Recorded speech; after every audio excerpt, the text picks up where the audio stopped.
thank you all for watching this video about my experiences and observations with my cat after the first month of having her. I seem to have inspired some to consider a cat or take a cat, and I want to take my responsibility informing you on how it is and what you can expect.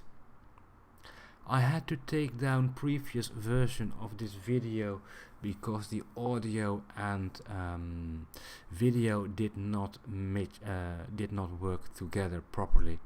I'm using a workaround between my telephone camera, my computer, and the USB microphone attached to my computer, and it does not really sync right.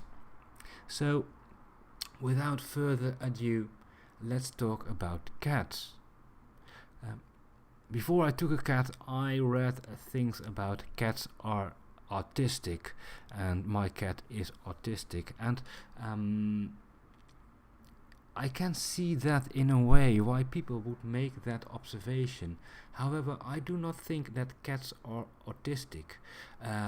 Cats are perfect the way they are, and they don't have any disability or something like that at all. What I do think is that yes, you can compare a lot of autistic traits, a lot of autistic things with habits from a cat, and that is something I want to talk to you about. First of all, cats have their needs, just like autistic people have their needs. Cats need to scratch, cats need their sensory input, their sensory stimulation. They like it if you turn open a window. They like it to play with different things. They like to be surprised. And one thing that helps and prevents you from buying a whole lot of toys is to clean up after yourself and after your cat.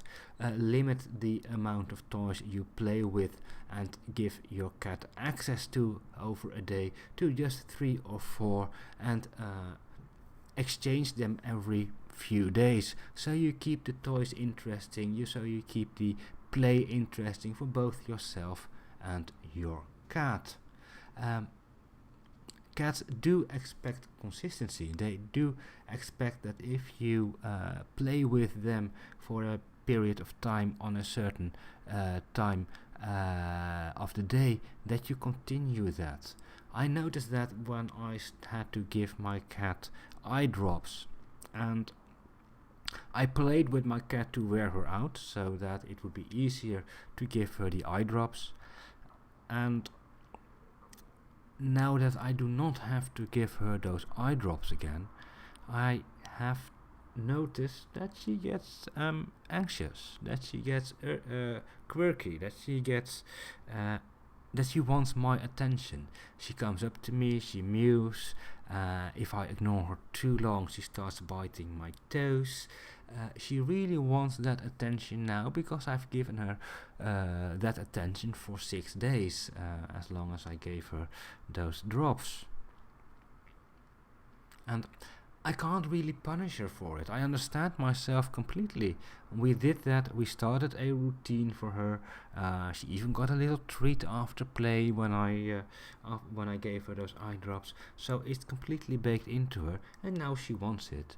So in order to get that out of her, I either need to put on some socks and ignore her completely for a while, so she stops begging me and on those times for play, or I need to indulge her and start playing with her. It's that simple. You can't be angry at her, you can't punish her for it.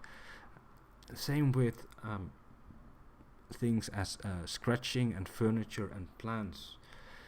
You cannot stop your cat from scratching a plant, scratching furniture. You cannot stop your cat from being interested in those nice green leaves of your plants. You can, however, divert their attention. You can, however, make the plant and make that sofa less attractive and divert their needs to the scratching paw, to the bit of catnip, to the cat grass you bought for her. Give her options. Give her options to do things right, rather than just punish her for doing things wrong. And in that regard, starting early is a great start. It's best to start early with a cat and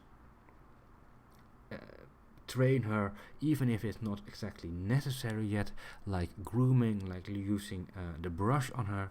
She doesn't really need it, but when she gets older, I don't want her to have to reintroduce her to something new. At early age, they learn better, they learn easier, so start with those things. Just as I want her to get used to water, to running water, and eventually I want her to get into the water with her paws, and in general not be afraid of water. As mentioned before, I do intend her to take her out at a certain point, and she might get dirty, and she might need a cat bath, and I don't want it to be a complete and utter struggle to do so, not for myself, but especially not for her. I don't want to give her that stress at that point. If I can take away some of that stress already by training her to get her familiar with it, then all the better. And having mentioned training, I don't think you actually train a cat to do something.